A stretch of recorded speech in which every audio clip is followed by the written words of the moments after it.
Wait, one thing before we go on to competing advice. I talked about overlapping funds. You hear people say, I don't want to put all my eggs in one basket. And if you're holding Apple stock in 10 different mutual funds, you've got the same eggs in a lot of different baskets. All right, let's go on to competing advice. Why is it that you can go talk to one professional and based on them talking to you, they recommend this? Then you go talk to another professional and based on the information you give them, they recommend this.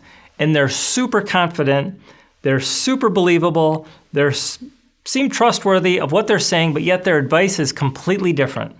This is what's happening. We all have a tendency to want to be able to relate to each person that we're talking about. And they will be saying something that kind of tantalizes your ears just a little bit and you think, yeah, that sounds good. Yeah, that sounds good. And then you think, well, how do those both sound good at the same time? Here's the problem.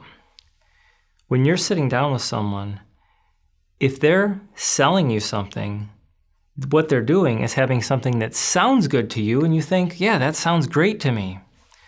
What we find, meeting and working with so many as we have, is that true financial advising, true financial planning, a proper financial strategy has a lot more to do with listening.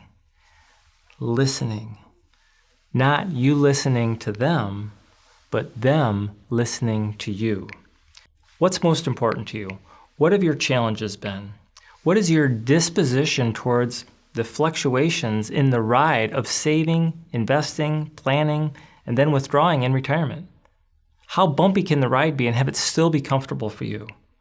When you go through a proper interview and have a proper understanding, then you know. Then maybe there's a little bit of this that's applicable, maybe there's a little bit of this that's applicable, and maybe it should be all this way.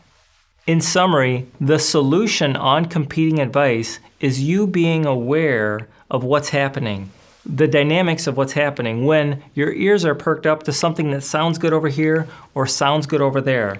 And really the takeaway from it is you being able to understand who you are, your disposition to be able to create that plan that suits you and your particular needs, regardless of where it is on the spectrum. In our next topic, we're going to be talking about how to put together an overall strategy, how to be comfortable with it, how to be confident with it, and how to know that you do have a strategy that's going to work for you. And don't forget to reach out to us. We love hearing from you on Facebook, on YouTube, on our No Noise News blog. I'm going to put the link below. I look forward to seeing you in our next video where we're going to talk about having a proper strategy for you.